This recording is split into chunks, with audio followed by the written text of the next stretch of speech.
کر دی جو خیرات لینے والا. زکوٰۃ کا مہینہ ہے, میں نے زکوٰۃ کا ماڈل دیا ہوا ہے, اس پہ توجہ کیجئے گا. اب یہ زکوٰۃ کا مہینہ ہے, اس میں زکوٰۃ دینا بہت ضروری ہے.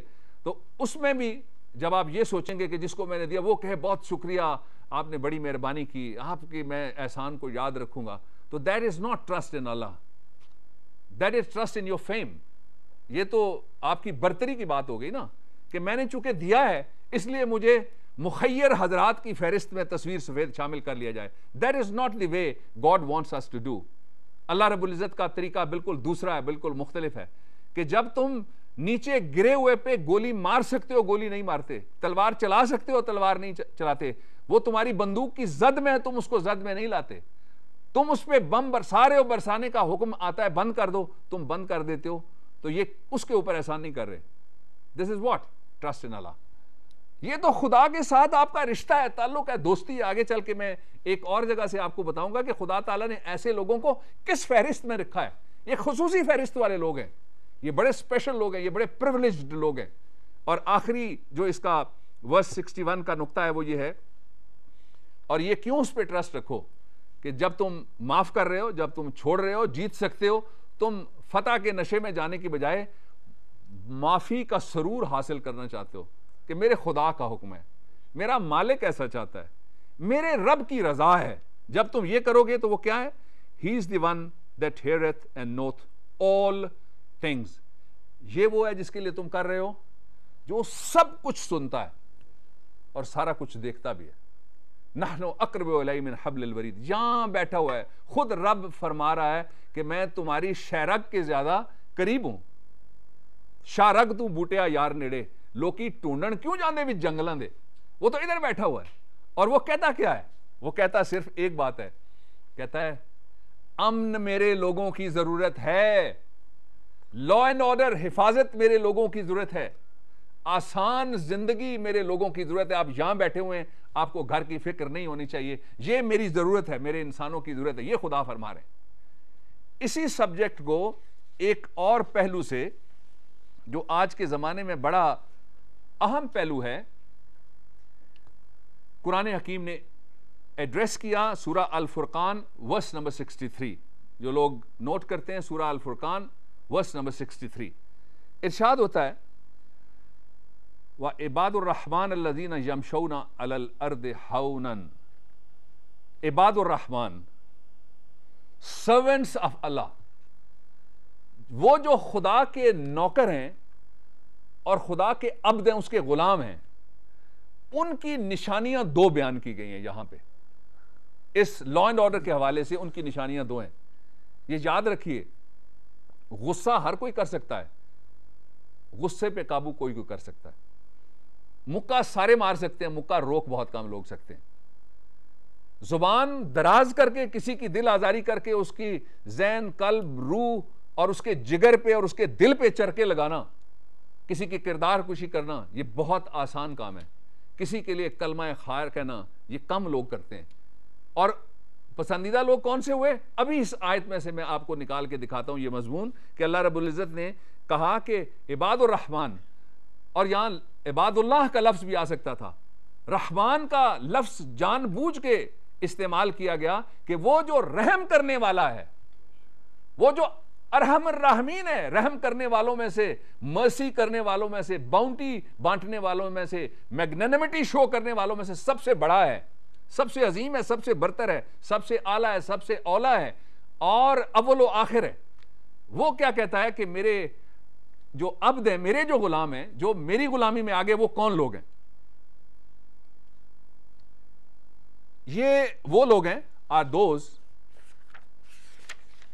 who walk on the earth in humility, جو زمین پر آرام سے قدم رکھتے ہیں. زمین کسی کے زور سے قدم رکھنے سے پھٹ نہیں جاتی, پہاڑ کسی کے اکڑ کے چلنے سے راستہ چھوڑ نہیں دیتے, ہوائیں کسی کی چھاتی نکال کے چلنے سے اپنا رخ بدل نہیں لیتی, سورج, چاند, ستارے, سیارے اور یہ ارض و سما, ان میں کوئی تبدیلی نہیں ہوتی اگر کوئی غرور میں چلتا ہے, تکبر میں چلتا ہے, بڑائی میں چلتا ہے. تبدیلی کیسے آتی ہے؟ اگر کسی نے عباد الرحمن میں, رحم کرنے والے رب العالمین کے عبد کے طور پہ اس کے کور آف سرونٹس کے اندر جانا ہے تو اس کے لیے وہ کیا کرے؟ زمین پہ آرام سے چلے. آرام سے کیسے چلنے کی کیا مثالیں آج کی دنیا میں ہو سکتی ہیں؟ پیڈسٹرین آ رہا ہے, سائیکلسٹ آ رہا ہے, بچہ آ رہا ہے, پیدل آ رہا ہے, آپ گاڑی کے سوار ہیں, آپ پوری قوت سے ہارن بجا کے شوں کر کے بھی جا سکتے ہیں, بریک بھی لگا سکتے ہیں. اللہ تعالیٰ نے کیسے کیسے موقع میں دیے, عام زندگی میں روزانہ موقع دیتا ہے. عباد الرحمان میں شامل ہو جاؤ, بریک لگا دی, عباد الرحمان میں چلا گیا. آپ سے بڑا آ گیا, خاتون آ گئی, آپ سے چھوٹا آ گیا, بچہ آ گیا, آپ کی میری ماں جیسی کوئی ماں آ گئی, ہمارے باپ دادا جیسا کوئی باپ دادا آ گیا, اس کو جگہ دے دی. ہونن یمشون ہونن علی الارض, یہ نرمی سے چلنے والے لوگ کس میں شامل ہو گئے؟ عباد الرحمان میں. لائن لگی ہوئی ہے, پہلے آپ کس میں شامل ہو گئے؟ عباد الرحمان میں. گرا ہوا ہے, ہاتھ سے پکڑ کے اٹھا لیا, کس میں شامل ہو گئے؟ عباد الرحمان میں. آپ نے اپنے لیے اتنا افطاری کا بندوبست کیا کہ کھا کے آپ نے ڈاکٹر کے پاس جانا ہے, بدہضمی ہونی ہے, تھوڑا سا آپ نے پڑوسی کو دے دیا, کس میں شامل ہو گئے؟ عباد الرحمان میں. 10 11 12 13 سوٹ عید کے لیے بنائے ہوئے ہیں. پتہ ہے آپ کو, جو اسی گھر میں, میرا ایک دوست ہے, بہت بڑے اس پاکستان کے چند جو 4 5 7 پہلے گھر ہیں عمارت کے اعتبار سے, ان میں سے ایک ہے. اس نے مجھے کہا, کہنے لگا کہ میرے والد صاحب نے ایک دن مجھے کہا, اس نے کوئی ظاہر ہے خرمستی کی ہوگی, تو والد صاحب نے اس کو بٹھا لیا. اس نے کہا اللہ کا شکر کیوں نہیں ادا کرتے کہ گھر کے اس حصے میں پیدا ہوئے ہو, اس پچھلے حصے میں جس میں سرونٹ کوارٹر ہے تم نہیں پیدا ہوئے. وہ بادشاہ اگر تمہیں وہاں بھیج دیتا تو تم کیا کر سکتے تھے؟ کچھ نہیں کر سکتے تھے. جن کو خدا رب العزت نے کچھ دیا, ان کو یہ بات ذہن میں رکھنا چاہیے کہ ان کو وہاں اگر کھڑا کر دیتا جہاں ہیو ناٹس کھڑے ہیں, جن کے پاس کچھ نہیں ہے وہ کھڑے ہیں. تو اس لیے عباد الرحمان میں شامل ہونے کے لیے اس مہینے سے بہترین موقع اور کوئی نہیں ہے. اور کیسے؟ زمین کے اوپر نرمی سے چلو. نرمی سے چلنے کے انداز میں نے آپ کے سامنے رکھ دیے. اور دوسرا اس کا جو حصہ ہے وہ بہت اہم ہے. اس کا تعلق ہے کہ اگر کوئی جہالت کر رہا ہو, جھگڑا کر رہا ہو, بدتمیزی کر رہا ہو, تو اس کا جواب کیسے دینا چاہیے. اب شرط کیا ہے؟ کس کے لیے یہ قربانی آپ سے مانگی جا رہی ہے؟ اس لیے کہ آپ کو کور آف سرونٹس آف گاڈ, عباد الرحمان میں شامل کرنا اللہ رب العزت کا مقصود ہے. تو وہ کیسے کریں؟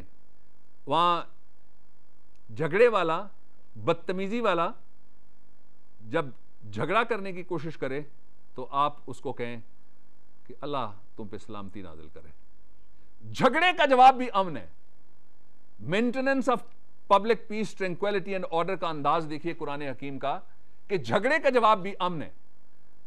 ایجپشنز کے اندر, مصریوں میں ایک بہت زبردست عادت ہے. ویسے بھی مصری بہت پرانی تہذیب ہے قبل از طلوع اسلام سے بھی, اور بہت انبیاء وہاں پہ تشریف لائے حضرت موسیٰ علیہ السلام سمیت.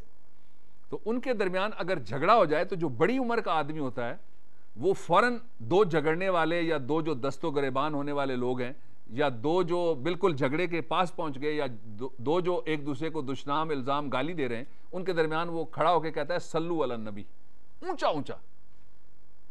میں جب سعودی عرب میں پڑھ رہا تھا تو وہاں یہ واقعہ میں نے اپنی آنکھوں سے دیکھا, اور اس کا بیک گراؤنڈ مجھے پتا نہیں تھا کہ جو غصے والے ہیں ان کو وہ کہتے ہیں درود شریف پڑھو, درود شریف پڑھو, حضور اکرم صلی اللہ علیہ وسلم پہ درود و سلام بھیجو, اور وہ صلو علی النبی کی وجہ سے وہ جھگڑا جو ہے وہ ٹل جاتا ہے. میں یہ سمجھتا ہوں کہ 2 جو اصول اللہ رب العزت نے بیان کیے کہ میری کور آف سرونٹ میں جانے والے لوگ کون سے ہوں گے, یہ اصول ایسے ہیں جن کا تعلق سماجی رویوں کے ساتھ ہے. اور یہ سماجی رویے آپ جتنی عزت بانٹیں گے اس سے زیادہ آپ کو عزت دیں گے. یہ سماجی رویے جتنی محبتیں آپ تقسیم کریں گے اس سے زیادہ الفتیں آپ کے دامن میں ڈالیں گے. یہ سماجی رویے جتنی سلامتی آپ بھیجیں گے اس سے بڑھ کے امن, سلامتی اور خیریت آپ کے لیے منتظر ہوگی.